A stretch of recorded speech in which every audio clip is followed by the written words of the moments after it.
அனைவருக்கும் இனிய பொங்கல் நல்வாழ்த்துகள். இந்த பொங்கல் ரிலீஸில் மிகப்பெரிய எதிர்பார்ப்பை ஏற்படுத்தின படம் பாலா அவர்களோட வணங்கான். இந்த படம் வந்து சூர்யா அவர்களை வச்சு பூஜை போடப்பட்டு அப்புறமா அது அருண் விஜய் அவர்கள் ஹீரோ நடிக்கிற மாதிரி அந்த ஹீரோ சேஞ்ச் ஆயிடுச்சு.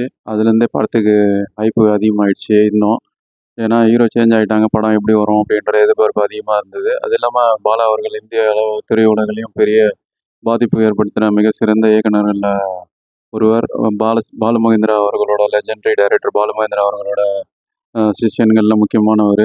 ரொம்ப உரிமையாக பாலுமகேந்திரா அவர்களும் உரிமையாக பாலா பாலான்னு பேசக்கூடிய அளவில் பெரிய மிக சிறந்த ஒரு இயக்குனர்னு அறியப்படுறவர். சேது படத்தில் மிகப்பெரிய இம்பேக்ட் ஏற்படுத்தினார். இன்ன வரைக்கும் அந்த படம் வந்து தமிழ் திரையுலகில் மறக்க முடியாத படம், இந்திய அளவுலையும் பாராட்டப்பட்ட படம்.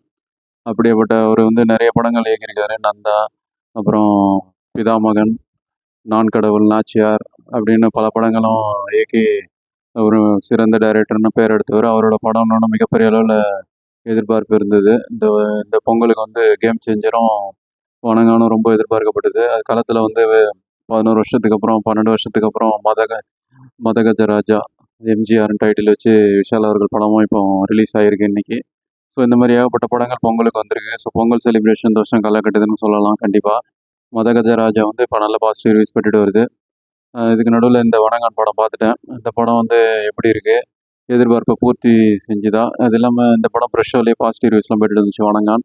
ஸோ இந்த படம் எப்படி இருக்குது, அந்த பாசிட்டிவ் ரிவ்யூஸில் சொன்ன மாதிரி அந்த ப்ரெஷ் ஷோவில் சொன்ன மாதிரி இருக்கா என்ன ஏதுன்றதெல்லாம் நம்ம அந்த டீட்டெயில் ரிவ்யூவில் பார்க்கலாம். அது இல்லாமல் 18+ என்ன ஏதுன்றதெல்லாம் படத்தோட ரிவ்யூவில் எண்டில் சொல்கிறேன். ஸோ அதனால் ரிவ்யூ ஸ்கிப் பண்ணாமல் பாருங்கன்னு நான் கேட்டுக்கிறேன். வாங்க படத்தோட விமர்சனத்துக்குள்ளே போகலாம். படத்தோட கதை என்னென்னா, அருண் விஜய் வந்து கன்னியாகுமரி பகுதியில் வந்து ஒரு இளைஞராக வந்து கொஞ்சம் முரட்டுத்தனமாக வாழ்ந்துட்டு வர்றாரு. ஏன்னா அவர் வந்து சின்ன வயசுலேயே சுனாமியில் அவங்க ஃபேமிலி எழுந்து அனாதையாடுவார். அவர் அங்கே இன்னொரு அனாதையாக நிற்கிற ஒரு சின்ன வயசு ஒரு அவரோட 2-3 வயசு குறைஞ்ச ஒரு தங்கச்சி மாதிரி தத்தெடுத்துக்கிறாரு. அந்த சுனாமியில் பாதிக்கப்பட்ட அனாதையான குழந்தைய தத்தெடுத்துக்கிறாரு. இவங்கள வந்து கார்டியன் மாதிரி பார்த்துக்கிறது வந்து ஃபாதர் கேரக்டரில் வர பாலசிவாஜி அவர்கள். இவர் வந்து முரட்டுத்தனமாகவே வளர்றாரு. ஏன்னா அனாதை வளர்ந்ததால் கட்டுப்பாடு இல்லாமல் காட்டு மரம் மாதிரி ரஃப் அண்ட் டஃப்பாக ஏதாவது அநீதிகள்லாம் நடந்தால் தட்டி கேட்குற மாதிரி கோவப்படுறாரு. எதுக்கத்தாலும் அவங்க தங்கச்சி அவங்க பயப்படுறாங்க. இவர் இது மாதிரி சண்டை அடித்தடி போய் அவருக்கு எதாவது ஆகிடக்கூடாதுன்னு சொல்லி அவரை வந்து நல்வழிப்படுத்தணும்னு ஃபாதர்கிட்ட கேட்ட உடனே அவர் தான் கார்டியன். அந்த ஃபாதர் வந்து பாலசிவாஜி அவர்கள் வந்து ஒரு ஆசிரமத்தில் அந்த மாற்றுத்திறனாளி குழந்தைகளோட காப்பகம் மாதிரி ஆசிரமம் மாதிரி இருக்கிற இதில் கொண்டு போய் இவர் வாட்ச்மேனாக போட்டுடுறாங்க. அங்கே வந்து பெண் குழந்தைகள், அனாதையான பெண் குழந்தைகள், ஊனமுற்றவர்கள், கண்ணு தெரியாதவங்க எல்லாமே வயசுக்கு வந்த பெண்கள் மாதிரியான இந்த குழந்தைகள் எல்லாமே அந்த காப்பகத்தில் வந்து ஒன்றாவே வளர்ந்துட்டு வராங்க. பெற்றோர் இல்லாத அனாதைகள், அந்த மாதிரி ரொம்ப பாதிக்கப்பட்டவங்களாம் அங்கே இருந்துட்டு வராங்க. அங்கே ஒரு வாட்ச்மேன் மாதிரி சேர்ந்துட்டு பணியாற்றிட்டு வரும்போது ஒரு பெரிய சம்பவம் ஏற்படுது. அந்த ஆசிரமத்தில் எதிர்பாராத சம்பவம் நடக்குது. அதில் இவர் வந்து இன்வால்வ் ஆகிற மாதிரி ஒரு பிரச்சனை வந்துடுது. அவரும் இன்வால்வ் ஆகி அவரோட அநீதி கன்றப்போங்கிற அந்த ஒரு கோபத்தினால பெரிய ஒரு ட்ராஜடி நடந்துருது. அந்த ட்ராஜடிக்கு அப்புறம் அவர் வந்து ஜெயிலில் போட்டுறாங்க. ஜெயிலேருந்து பெயிலில் வெளியில் வராரு. அதுக்கப்புறம் கேஸ் நடக்குது.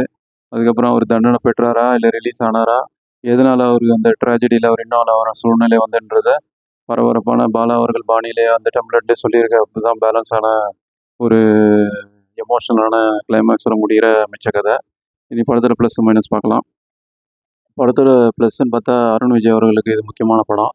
ஏன்னா அவர் வந்து இப்போ சமீபத்தில் என்ன இருந்தால் படம் வந்து அவருக்கு ரொம்ப பெரிய வில்லனாக நடிச்சிருந்தாலும் அந்த படம் மிகப்பெரிய அளவில் அவருக்கு வந்து வரவேற்பை கொடுத்து போய் ஒரு காசி தேட்டர் மாதிரியான தேட்டர்களில் வந்து வெளியில் வரும்போதுக்கு எமோஷன் ஆனார். அதே மாதிரி இந்த படம் இந்த ப்ரெஷ் ஷோ பார்த்துட்டு எமோஷன் ஆகிட்டார். அந்த மாதிரியான ஒரு படம் இந்த படம் வணங்கான். ஏன்னா பாலா அவர்கள் இயக்கத்தில் வந்து நடிகர்களை வந்து கண்டிப்பாக வேறு லெவலுக்கு கொண்டு போயிடுவார். எப்படி வந்து சேது படத்தில் விக்ரம் அவர்கள், அப்புறம் சூர்யா அவர்கள் நந்தா படத்தில், பிதாமகன் படத்தில் அப்படின்னு ஏகப்பட்ட நடிகர்களை பாலா அவர்கள் உதாரணமாக அவர் இயக்கத்தில் நடித்த நடிகர்கள்லாம் வேறு லெவலில் வந்து படங்கள் பண்ணிக்கிட்டு வராங்க. சூர்யா அவர்களும் என்னோடய கரியரில் வந்து பாலா அவர்களோட பங்கு முக்கியமானதுன்னு சொல்லி சமீபத்தில் கூட பாராட்டியிருந்தாங்க. அப்படியான ஒரு இயக்குனர் கையில் இந்த வணங்கான் படம் கிடைச்சது அவர் லக்குன்னு சொல்லலாம். அருண் விஜய் அவரும் கிட்டத்தட்ட 20-25 வருஷம் ஃபீல்டில் இருக்கார். அவரோட எக்ஸ்பீரியன்ஸ்லாம் கொட்டி இந்த படத்தில் ரிஸ்க் எடுத்து ரொம்பவும் வந்து கஷ்டப்பட்டு இந்த ரன்னிங் மாதிரியான சீன்லாம் இருக்குது படத்தில். ஆக்ஷன் சீன்ஸ்லாம் ரொம்ப ஒரு பட்டையை கலப்புற மாதிரி நல்லாவே பண்ணியிருக்காரு. உடம்பும் நல்லா ஃபிசிக்கை மெயின்டைன் பண்ணுவார். அந்த படத்துலையும் நல்லா மெயின்டைன் பண்ணி நல்லாவே பண்ணியிருக்காரு. எப்படி பிதாமகனில் வந்து சியான் விக்ரம் அவர்கள் பண்ணியிருப்பாங்களோ அந்த மாதிரி ஆக்ரோஷமான இளைஞர் கேரக்டரு, ரஃப் அண்ட் டஃப் மாதிரியான கேரக்டரு. இதில் வந்து டெஃப் அண்ட் டம்மாக வராரு. அவருக்கு வந்து பேசவும் முடியாது, காதும் கேட்காது. அதனால அவர்கிட்ட பேசுகிறவங்களாம் அந்த அந்த லாங்குவேஜை வச்சு தான் பேச முடியும். பேசிக்கிட்டே அந்த கை சைகை சொன்னால் தான் அவருக்கு புரியும். அந்த மாதிரி கேரக்டர் உள்வாங்கிட்டு நல்லா சிறப்பாகவே பண்ணியிருக்காரு. அவரோட கரியரில் முக்கியமான படம். பல விருதுகள் கிடைக்க வாய்ப்பு உள்ள படம் இது. அவரும் அவரோட கேரக்டருக்கு உணர்ந்து நல்லா பண்ணியிருக்காரு. இந்த படம் பாலா அவர்கள் இயக்கத்தில் நல்லாவே மிளிர்றாருன்னு சொல்லலாம். படத்தில் அவருக்கு வந்து டயலாக் இல்லை, ஆனால் ஃபுல்லாக எமோஷ்னலாக வந்து கன்வே பண்ண வேண்டிய ஒரு ஹெவியான ரோல் நல்லாவே பண்ணியிருக்காரு. அவருக்கு நம்ம பாராட்டுகளை தெரிவிச்சுக்கலாம். அது இல்லாமல் அவங்க தங்கச்சி கேரக்டரில் வந்த கரிதா, அவங்களும் வந்து சிறப்பான நடிப்பை கொடுத்துருக்காங்க. அவங்க இது வரைக்கும் ஃபெமிலியராக இல்லை, இனி ஃபெமிலியர் ஆகிடுவாங்க. ஏன்னா சிறப்பான தங்கச்சி வேஷத்தை வந்து நல்லா கேரி ஓவர் பண்ணியிருக்காங்க. அவங்க அழுகுற சீன்லாம் வந்து ரொம்பவும் கிளிஷேவாக போகாமல், ரொம்ப கிரின்ச்சாக போகாமல் அந்த மீட்டருக்குள்ளேயே நடிச்சிருக்காங்க. அவங்களுக்கும் பாராட்டுகளை தெரிவிச்சுக்கலாம். படத்தில் வந்து கிட்டத்தட்ட ஏற்கனவே சொன்ன மாதிரி அருண் விஜய் கேரக்டர் வந்து கிட்டத்தட்ட சியான் அவர்கள் பிதாமகனில் அந்த வர மாதிரியான அந்த அதே ஹேர் ஸ்டைலு, அதே பல் வரிசை, அதே மாதிரியான ஒரு முரட்டுத்தனம் எல்லாமே அந்த கேரக்டரை ஞாபகப்படுத்துது. அதே மாதிரி அந்த படத்தில் நடித்த லைலா கேரக்டர் மாதிரியே இதில் வந்து ரோஷினி பிரகாஷோட கேரக்டர் கொஞ்சம் ரஃப்பாக, கொஞ்சம் இப்போ எஜுகேட்டடான நல்ல ஒரு கைடு மாதிரியான கேரக்டரில் வராங்க. பல லாங்குவேஜும் பேசுகிற மாதிரியான கேரக்டரில் நல்லாவே பண்ணியிருக்காங்க ரோஷினி பிரகாஷ்.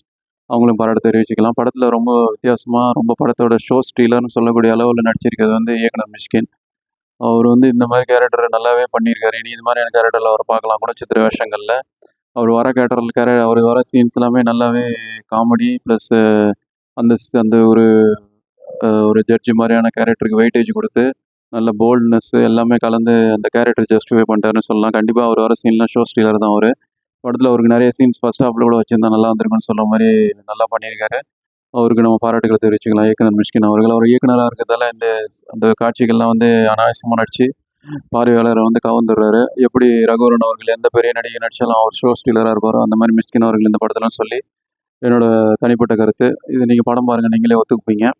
அது இல்லாமல் முக்கியமான கேரக்டரில் செகண்ட் ஹாஃபில் வந்து போல்டான அந்த காப் கேரக்டரில் நல்லாவே உடம்ப மெயின்டைன் பண்ணி அந்த சீனுக்கு வந்து வெயிட்டேஜ் கொடுத்து நடிச்சிருக்காரு சமுத்திரக்கனி அவர்கள். இந்த படத்தில் அவருக்கு வந்து லிமிட்டடான டைலாக்ஸ் தான், ஒன்லி பார்வையில் மிரட்டுற மாதிரி சீனு, போல்டான சீன்ஸ் எல்லாமே, அப்புறம் கனிவு எல்லாமே அந்த ஒரு காப் ரோலில், எஸ்பி ரோலில் வராரு, நல்லாவே பண்ணியிருக்காரு.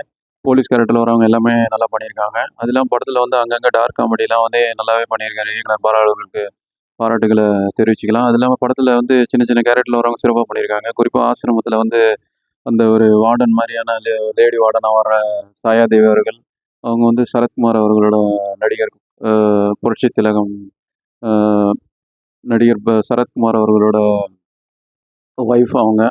அவங்களும் நல்லா பண்ணியிருக்காங்க. அந்த லேடி வார்டன் கேரக்டர் நல்லாவே பண்ணியிருக்காங்க. அது இல்லாமல் சிவாஜி அவர்கள் மாதிரியே லுக் லைக் இருப்பார். அவர் சிவாஜி அவர்கள் மாதிரியே நிறைய சீன்ஸ்லாம் நிறைய மேடை இதெல்லாம் பண்ணியிருப்பாங்க. அவர் தான் இந்த படத்தில் ஃபாதர் கேரக்டரில் அவரும் நல்லாவே ஜஸ்டிஃபை பண்ணிவிட்டு நல்லாவே பண்ணியிருக்காரு. இந்த மாதிரி படத்தில் வந்து சின்ன சின்ன கேரக்டரில் கவனம் இருக்கிறாங்க. அதிகமாக படங்களில் வராதவங்கள வச்சு பண்ணியிருக்கிறது நல்லாவே இருக்குது. அதில் போலீஸ் கேரக்டரில் வர எல்லாமே நல்லாவே பண்ணியிருக்காங்க. குறிப்பாக அந்த அந்த ஒரு முதல்ல கேஸை ஹேண்டில் பண்ணுற இன்ஸ்பெக்டர் அவரும் நல்லா பண்ணியிருக்காரு. இப்படி படத்தில் எல்லாமே நல்லா பண்ணியிருக்காங்க. குறிப்பாக படத்தில் காமெடிலாம் நல்லாவே ஈடுபடுது. குறிப்பாக சொல்லணும்னா அந்த போலீஸ் ஸ்டேஷனில் வந்து நம்ம அருண் விஜய் அவர்கள் மாட்டிப்பாங்க ஃபர்ஸ்ட் டைமு. அப்போ வந்து ஒரு டயலாக்லாம் நானே தான் போய் மாட்டிக்கிட்டேன், இவங்க எங்கே பிடிச்சாங்கன்னு சொல்கிற சீன்லாம் நல்லா ஒரு டார்க் காமெடி நல்லா ஈடுபடுது. அது இல்லாமல் மிஷ்கின் அவர்கள் பேசுகிற ஒரு சில டார்க் காமெடியும் நல்லாவே ஈடுபட்டிருக்கு. அது இல்லாமல் அந்த போக்சோஸை வந்து தப்பாக யூஸ் பண்ணுற மாதிரி சீனுங்க வந்து அந்த சீன்லாம் வந்து நல்லா ஒரு ஆஃப் ஆக்டராக பண்ணியிருக்காரு பாலா அவர்கள். பாராட்டுகளை தெரிவிச்சுக்கலாம். மிஸ்யூஸ் பண்ணக்கூடாது, இந்த போக்சோஸ் ஆக்டை வந்து பணத்துக்காக மிஸ்யூஸ் பண்ணக்கூடாது, அந்த சீன் நல்லாவே பண்ணியிருக்காங்க. படத்தில் வந்து பிஜிஎம் வந்து படத்தை எலிவேட் பண்ணதே சொல்லலாம் கண்டிப்பாக. ஏன்னா சாம் சிஎஸ் தான் பண்ணியிருக்காரு. நல்ல இந்த மாதிரி ஆக்ஷன் படங்கள், மிரட்டலான படங்களுக்கெல்லாம் ஆக்ஷனுக்கெல்லாம் வந்து அவர் தான் வந்து சிறப்பாக பண்ணியிருப்பார். குறிப்பாக வந்து அருண் விஜய் அவர்கள் இன்ட்ரடியூஸில் வர மாதிரி ஸ்லோகன் மாதிரியான ஒரு பிஜிஎம்லாம் பின்னி பாராட்டுகிறாரு. சாம் சிஎஸ்க்கு பாராட்டுகள். பாடல்கள் வந்து நல்ல மெலடியாக போட்டிருக்காரு ஜிவி பிரகாஷ்குமார் அவர்கள். பாலா அவர்கள் கண்டிப்பாக நல்ல வேலை வாங்கியிருப்பாங்க. மியூசிக் டைரக்டர்ன்றது 2 மியூசிக் டைரக்டரோட பங்களிப்புலேயே தெரியுது. 2 பேரும் நம்ம பாராட்டுகளை தெரிவிச்சுக்கலாம் மியூசிக் டைரக்டருக்கு. அது இல்லாமல் கேமரா ஆங்கிள்லாம் நல்லா இருக்குது. கன்னியாகுமரி அந்த வட்டாரத்தில் நடக்கிற மாதிரியான கதைகள்லாம் அந்த ஏரியாவை நல்லாவே கவர் பண்ணியிருக்காரு. அவருக்கு நம்ம பாராட்டுகளை தெரிவிச்சுக்கலாம். எடிட்டரும் அவர் பங்கு சிறப்பாகவே பண்ணியிருக்காரு. படம் மைனஸே இல்லைன்னா சில பிரச்சனைகள் இருக்குது. அது என்னென்னா ஃபர்ஸ்ட் ஹாஃப் ஃபுல்லாகவே அருண் விஜய் கேரக்டர் வந்து பிதாமங்கலம் சியான் அவர்கள் பண்ண மாதிரியே நமக்கு ரிசம்பிளன்ஸ் ஆகுது. 90ஸ்ல அந்த படம் பார்த்தவங்களுக்கு கண்டிப்பாக அதோட கம்பேர் பண்ணாமல் இருக்க முடியல. வழக்கமான பாலா அவர்கள் டெம்ப்ளேட்டில் இருக்கிறத கொஞ்சம் தவிர்த்துருக்கலாம். ஒரு நார்மலான ஹேர் ஸ்டைல் இருந்தால் என்ன ஆகிடும்ன்ற மாதிரி கேட்க, அவர் முடிக்கு டை அடிச்சு அதே மாதிரி பல்லு வரிசையெல்லாம் பண்ணணும் அவசியம் என்னன்ற கேள்வி நம்ம அளவில் கேட்கப்படுது. அது இல்லாமல் ஹீரோயின் கேரக்டர் வர அந்த ரோஷினி பிரகாஷ் லைலா கேரக்டர் அப்படியே ரிசம்பிளன்ஸாக இருக்குது, சேம் ஜெராக்ஸ் வச்ச மாதிரியே இருக்குது. அதையும் கொஞ்சம் சேஞ்ச் பண்ணியிருக்கலாம். மற்றபடி இது வழக்கமான பாலா அவர்கள் டெம்ப்ளேட்லேருந்து மாறி இன்னும் புது புது ஜேனரில் எடுத்தால் நல்லாயிருக்கும்னு சொல்கிறக்கூடிய அளவில் இருக்குது படம். அது கொஞ்சம் சின்ன குறையாக பார்க்கப்படுது. அது இல்லாமல் ஃபர்ஸ்ட் ஹாஃப் கொஞ்சம் லேகிங்காக போகுது, படம் எங்கெங்கே ட்ராவல் ஆகுது. செகண்ட் ஹாஃபில் இன்ட்ரோல் பிளாக்குக்கு அப்புறம் தான் படம் வந்து கண்டென்ட்டுக்கு போகுது. குறிப்பாக சொல்லணும்னா மிஷ்கின் அவர்களுக்கு நிறைய சீன் வச்சுருக்கலாம். சமுத்திரகினி அவர்கள் வந்து ஃபர்ஸ்ட் ஹாஃப்லேயே இன்வெஸ்டிகேஷன் ஸ்டார்ட் பண்ண மாதிரி வச்சு வேறு மாதிரி கொண்டு போயிருந்தால் நல்லாயிருக்கும் நம்ம அளவில் பார்க்கப்படுது. அது இல்லாமல் படத்தில் வந்து சின்ன சின்ன லாஜிக் மிஸ்டேக்லாம் பார்க்கப்படுது. ஏன்னா ஒரு கிளைமேக்ஸ் வந்து ஜட்ஜி வந்து கொஞ்சம் லாஜிக் இல்லாமல் ஹேண்டில் பண்ணிட்டாரோ அப்படின்னு சொல்லக்கூடிய அளவில் ஈஸியாக நடந்த மாதிரி இருக்குது. அது இல்லாமல் எக்ஸ்டெண்டட் கிளைமேக்ஸ் மாதிரி இருக்குது. ஏன்னா ஹாப்பி எண்டிங்காக முடிச்சிருக்கலாம். இந்த படத்தை வந்து அது வந்து ஒரு சேட் எண்டிங்காக முடிச்ச மாதிரி இருக்குது. பாலா அவர்கள் படங்களுக்கே வர மாதிரி அது கொஞ்சம் தனியாக துருத்திக்கிட்டு இருக்க மாதிரி இருக்குது. அதை மட்டும் கவனிச்சிருக்கலாம். மற்றபடி இந்த படம் வந்து ஏற்கனவே பாலா அவர்கள் படங்கள்லாம் பார்க்காதவங்க கண்டிப்பாக ரசிக்கக்கூடிய ஜென்ரல் ஆடியன்ஸ்க்கு பிடிக்கக்கூடிய ஒன் டைம் பார்க்கக்கூடிய படம் தான். அது இல்லாமல் 90s கிட்ஸாக இருக்கவங்களும் பாலா அவர்கள் எப்படி எடுத்திருக்காங்கன்னு பார்க்குறதுக்காக கண்டிப்பாக ஒன் டைம் ட்ரை பண்ணி பார்க்கலாம். ரொம்பவும் மோசம் இல்லை. ஒன் டைம் வாட்சபிள் தான், டீசெண்டான வாட்ச் தான். கண்டிப்பாக ஓடிடிலையும் கொண்டாட படம். இப்போ திரையரங்குகளில் ஓடிக்கிட்டு இருக்கு. பார்க்கலாமா வேணாமான்ற காலை நீங்கள் எடுத்துங்க. அடுத்து வேறு ஒரு பொங்கல் ரிலீஸ் படங்களில் சந்திப்போம், அல்லது அப்டேட்டில் சந்திப்போம். இந்த விமர்சனம் பிடிச்சா ஃப்ரெண்ட்ஸ் எல்லாம் ஷேர் பண்ணுங்கள். அனைவருக்கும் இனிய பொங்கல் நல்வாழ்த்துக்களை மீண்டும் தெரிவிச்சுக்கிறோம். நன்றி, வணக்கம்.